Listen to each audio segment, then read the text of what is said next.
Welcome to యోగ సూత్ర.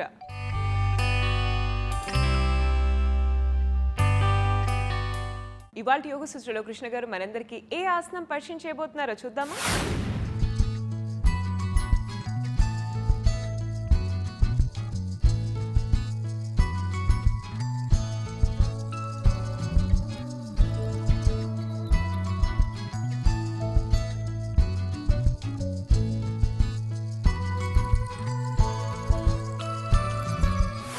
నమస్తే. యోగా సూత్రాలో ఈరోజు చేసే ఆసనం పేరు అర్ధ హనుమానాసనము. అర్ధ హనుమానాసనము మనము ఈరోజు బెల్ట్ సాయంతో చేయబోతున్నాము. ఇంతకుముందు కూడా ఈ యొక్క ఆసనం మనము చేశాము. అయితే ఈరోజు మనము బెల్ట్ సహాయంతో ఏ విధంగా ఇంకా కొద్దిగా మార్పులు చేస్తూ ఈ ఆసనాన్ని చేస్తున్నాము అనే దానిపై చర్చిస్తాము. అర్ధ హనుమానాసనము మన హ్యామ్స్ట్రింగ్ కండరంపై బాగా పనిచేస్తుంది. హ్యామ్స్ట్రింగ్ కండరము అన్ని కండరాల కంటే ఎక్కువగా తొందరగా గట్టిపడిపోతుంది. గట్టిపడిపోవడం అంటే స్టిఫ్ అయిపోవడము. ఎందుకు స్టిఫ్ అవుతుంది? దాన్ని వాడకపోతే తొందరగా స్టిఫ్ అయిపోతుంది. మనము ఈ హ్యామ్స్ట్రింగ్ కండరాన్ని వాడుతున్నామా, వాడటం లేదా? మనము ఈ యొక్క కండరము మనము నడిచి వెళ్ళినప్పుడు, పరిగెత్తినప్పుడు బాగా పనిచేస్తుంది. అయితే ఇవాళ రేపు మన life style sedentary life style అయిపోయింది. మన లైఫ్ స్టైల్ ఒక ఎలివేటెడ్ లైఫ్ స్టైల్ అయిపోయింది. సోఫాపై కూర్చోవడము, కార్లో వెళ్ళడము, ఈ విధంగా మనము ఎక్కడ చూసినా ఒక హైట్లో కూర్చోవడము ఇవన్నీ చేస్తున్నాము. కింద కూర్చోవడము చేయటం లేదు. అలానే కాళ్ళపై నడిచి వెళ్ళడము చేయటం లేదు. మెట్లు ఎక్కడము చేయటం లేదు. ఇవన్నీ చేయకపోవడం వలన ఆ యొక్క హ్యామ్స్ట్రింగ్ కండరము చాలా గట్టిపడిపోతుంది. కాళ్ళు బలహీనంగా అవుతాయి. ఈ యొక్క కాళ్ళని బలంగా తయారు చేయడానికి, ఆ యొక్క కండరాన్ని ఫ్లెక్సిబుల్గా చేయడానికి ఈరోజు చేసే ఈ అర్ధ హనుమానాసనం చాలా ఉపయోగపడుతుంది. ఫిట్నెస్ గురించి చాలామంది మ్యారథాన్స్ రన్ చేస్తూ ఉంటారు. అలా మ్యారథాన్స్ రన్ చేసినప్పుడు వాళ్ళ యొక్క హ్యామ్స్ట్రింగ్ కండరము కొద్దిగా స్టిఫ్ అయిపోతుంది. అలాంటి స్టిఫ్నెస్ అయిన వాళ్ళ కాళ్ళని కూడా కొద్దిగా ఫ్లెక్సిబుల్గా చేయడానికి, ఆ యొక్క కండరానికి ఇంకా బాగా స్ట్రెచ్ని, ఇంకా రిలాక్సేషన్ తీసుకొని రావడానికి ఈ యొక్క ఆసనము బాగా ఉపయోగపడుతుంది. ఈ యొక్క ఆసనానికి వార్మప్ ఏంటి?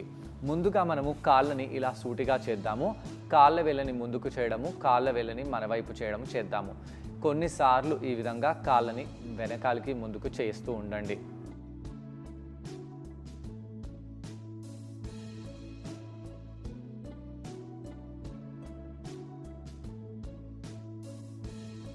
దీంతో కాలు కింద ఉన్న ఆ హ్యామ్స్ట్రింగ్ కండరము బాగా యాక్టివ్గా అయిపోతుంది. దీని తర్వాత ఈ విధంగా కాళ్ళని మనము క్లాక్ వైజ్ డైరెక్షన్లో రొటేట్ చేద్దాము.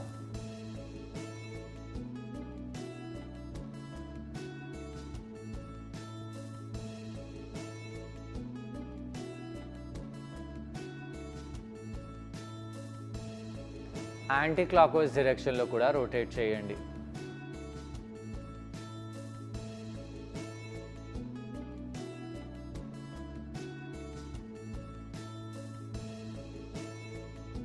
దాని తర్వాత ఈ విధంగా కాళ్ళని ఆడించాలి. ఇప్పుడు మనము ఈ యొక్క బెల్ట్ని తీసుకెళ్ళి కాలు యొక్క బాల్ ఆఫ్ ద ఫుట్ దగ్గర పెట్టేసి ఈ విధంగా ఆ కాలుని బాగా లాగుదాము. ఈ విధంగా ఒకసారి ఆ బెల్ట్ని చేతుల చుట్టూ తిప్పేసి బొటన వేలుతో పట్టుకొని గట్టిగా లాగుతూ ఉండండి. లాగిన ఆ కాలుని పైకి చేద్దాము. ఇక్కడ ఏమనిపిస్తుందో గమనిస్తూ ఉండండి. నెమ్మదిగా మీ ఎడమ చేతితో కూడా ఆ బెల్ట్ని పట్టుకొని ఈ కాలుని ఇంకా పైకి లాగండి.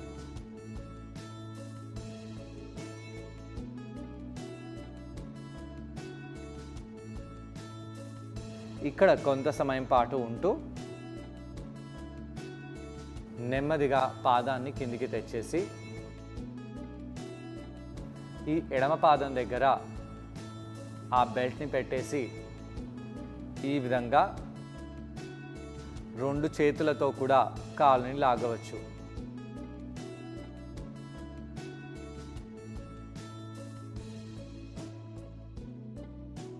ఇప్పుడు ఈ లాగిన కాలుని పైకి తీసుకెళ్ళండి.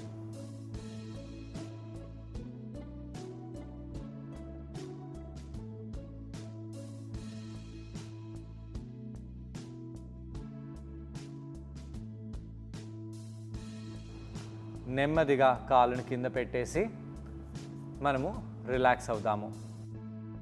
ఇప్పుడు మనము ఈరోజు చేసే అర్ధ హనుమానాసనంలో వెళ్దాము. సాధారణంగా అర్ధ హనుమానాసనంలో వెళ్ళే ముందు మనము ఆంజనేయాసనం చేస్తాము. ఈ విధంగా ఆంజనేయాసనంలో స్ట్రెచ్ చేసి, ఒకవేళ వీలు ఆ విధంగా కష్టంగా అనిపిస్తే చేతులని ఈ విధంగా కింద పెట్టి స్ట్రెచ్ చేయండి. దాని తర్వాత ఈ విధంగా పైకి రావాలి. దాని తర్వాత చేతులని ఈ విధంగా పైకి చేసి ఇక మనము అర్ధ హనుమానాసనంలో వెళ్దాము. అర్ధ హనుమానాసనంలో జనరల్గా మనము ఈ యొక్క లెఫ్ట్ పృష్ఠభాగాన్ని రైట్ కాలుపై పెట్టేసి ఈ విధంగా కాలుని స్ట్రెచ్ చేసి ఉంటాము. అయితే ఈరోజు ఆ విధంగా చేయకుండా నేను కాలుని కొద్దిగా వెనకాలకి చేసి ఇలా వెనకాలకి వెళ్తాను. అలా వెళ్ళి ఈ యొక్క బెల్ట్ని మనము ఈ విధంగా బాల్ ఆఫ్ ద ఫుట్ దగ్గర పెట్టేసి ఈ విధంగా లాగుదాము. కుడి చేతితో ఈ యొక్క కాలుని లాగండి. ఎడమ పృష్ఠభాగముకు ఇక్కడ మనము కొద్దిగా కంఫర్ట్గా ఉండేలాగా చూస్తూ ఈ యొక్క ఆసనం చేస్తున్నాము. ఈ విధంగా బెల్ట్ని బాగా గట్టిగా లాగవచ్చు. ఈ యొక్క కాలు వెనకాల ఎలా అనిపిస్తుందో గమనిస్తూ ఉండండి. ఇక్కడ అందరికంటే ముఖ్యమైన విషయం ఏంటి? ఆ యొక్క కాళ్ళ వేళ్ళు కాళ్ళ మడమ ఒక లైన్లో ఉండాలి. ఇలా కాలుని అనకూడదు. ఇలా మీరు కాలుని చేసి పెట్టినట్టు అయితే మనకు లాభంగా ఉండదు. ఈ విధంగా గట్టిగా కాలుని లాగుతూ ఉండండి.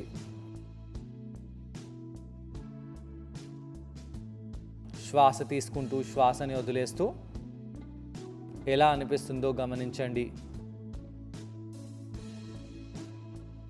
దీంట్లో ఇంకా వేరియేషన్స్ ఉన్నాయి. ఆ యొక్క వేరియేషన్స్ మనము ముందుకు వచ్చే ఎపిసోడ్స్లో నేర్చుకోవచ్చు.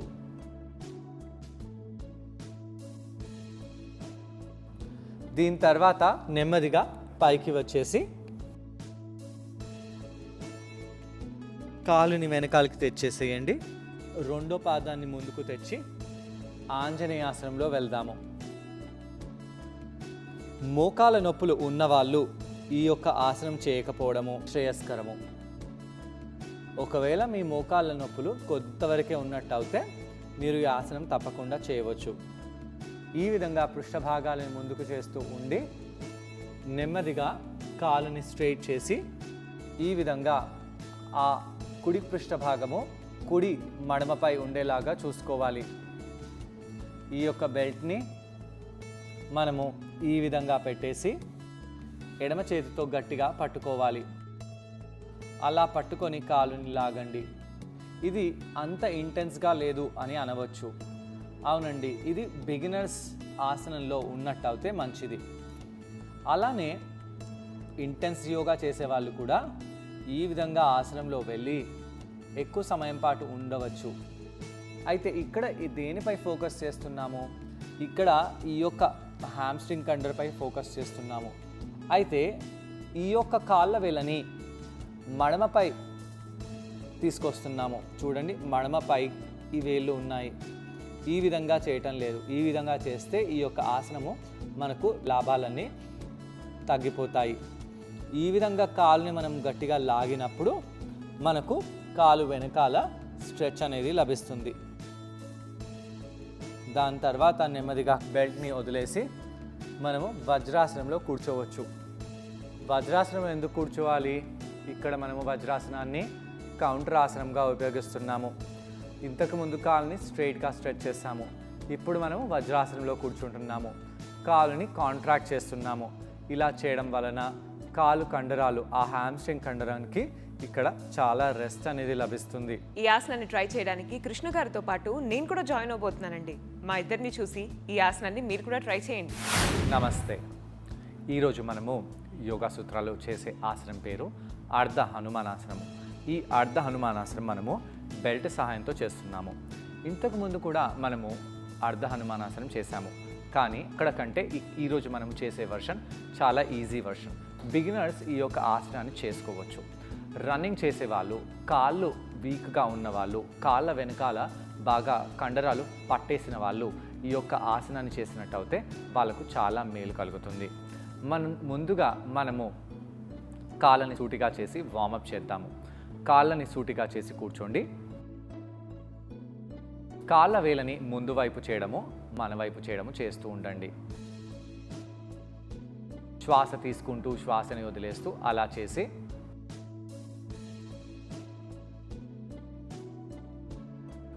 దాని తర్వాత కాళ్ళని మనము గుండ్రంగా రొటేట్ చేయాలి.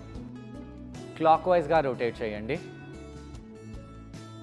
యాంటీ క్లాక్ వైజ్లో కూడా రొటేట్ చేయండి.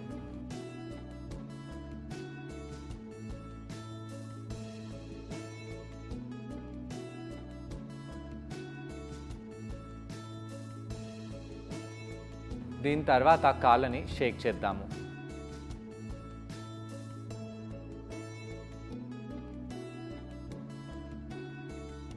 ఫోల్డ్ చేసి స్ట్రైట్ చేయండి. ఈ విధంగా కూడా మనము చేసి ఆ కాలు యొక్క వెనకాల భాగంలో ఉండే కండరాన్ని యాక్టివేట్ చేసుకోవచ్చు.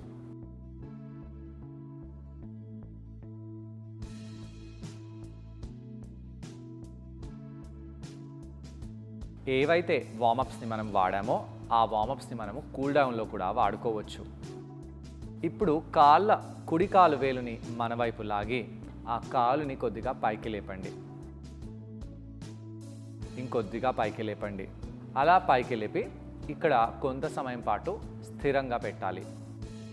శ్వాస తీసుకుంటూ శ్వాసని వదిలేస్తూ ఇక్కడ అలానే ఉండి నెమ్మదిగా కాలుని గుండ్రంగా తిప్పండి. ఈ విధంగా కుడి కాలుని 5 నుంచి 6 సార్లు తిప్పేసి రివర్స్ ఆర్డర్లో కూడా అలానే తిప్పాలి.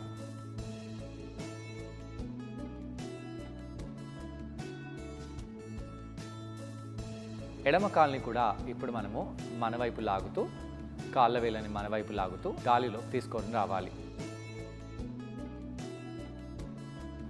కొంత సమయం పాటు అలానే ఉండి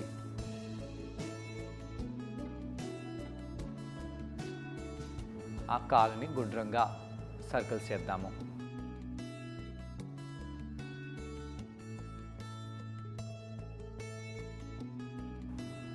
రివర్స్గా చేయండి.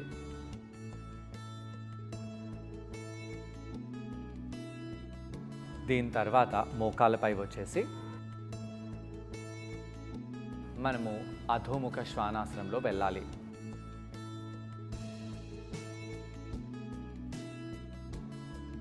కుడి కాలుని చేతుల మధ్యలో తీసుకొని రండి. పాదాన్ని ఇంకొద్దిగా ముందుకు తెచ్చి నడుముని ముందుకు చేస్తూ పృష్ఠ భాగాలని పట్టుకొని మనము శ్వాసని పైకి తీసుకొస్తూ ఈ విధంగా నడుముని ముందుకు చేయాలి. అలా చేయడంతో కాళ్ళల్లో ఉండే కండరాలు ఇక్కడ బాగా వార్మప్ అయిపోతాయి. ఆ యొక్క కండరాలు ఇక్కడ బాగా పనిచేస్తాయి. ఇక్కడ కొంత సమయం పాటు అలానే ఉండి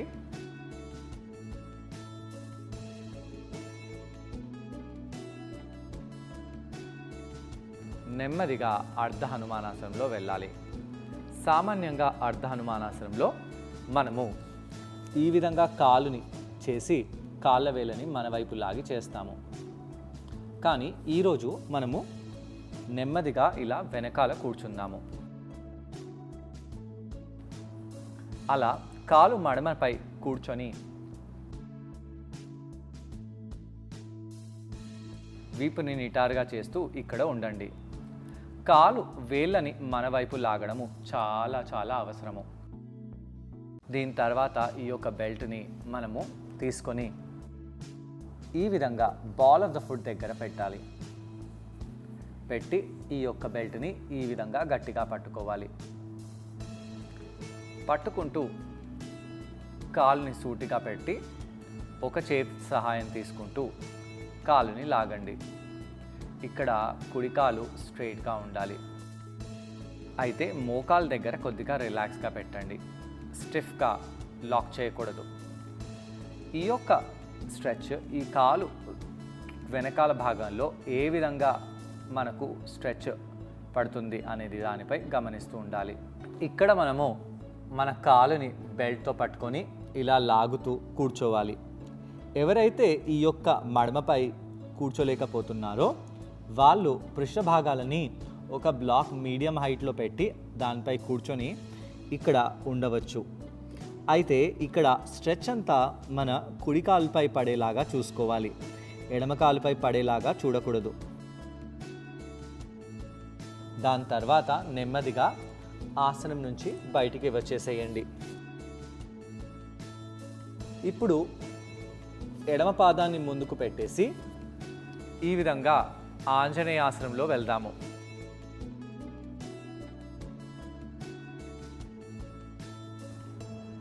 తొడలని ముందుకు అంటూ ఉండండి. ఇలా అని ఇక్కడ చేతులని కింద పెట్టి కూడా ఉండవచ్చు. శ్వాస తీసుకుంటూ శ్వాసని వదిలేస్తూ నడుములలో కాళ్ళల్లో ఎలాంటి స్ట్రెచ్ అనుభవిస్తున్నామో గమనిస్తూ ఉండాలి. ముందుగా మనము ఫస్ట్ స్ట్రెచ్ని చేద్దాము. కాలుని ఇలా పెట్టేసి ఇలా ఉండండి. ఇక్కడ కొంత సమయం పాటు ఉండాలి. అయితే చాలామంది వ్యక్తులు ఇలా ఒక సైడ్ తిరుగుతూ ఉంటారు. అలా తిరగకుండా కాలుని సూటిగా పెట్టి ఉండండి. శ్వాస తీసుకుంటూ శ్వాసని వదిలేస్తూ ఇక్కడ కొంత సమయం పాటు అలానే ఉండి మన ఎడమ కాలు వెనకాల ఎలా అనిపిస్తుందో గమనిస్తూ ఉండాలి. దాని తర్వాత కుడి కాలు వేలుని టచ్ చేయండి. వెనకాలకి వెళ్ళి ఈ విధంగా కూర్చోండి.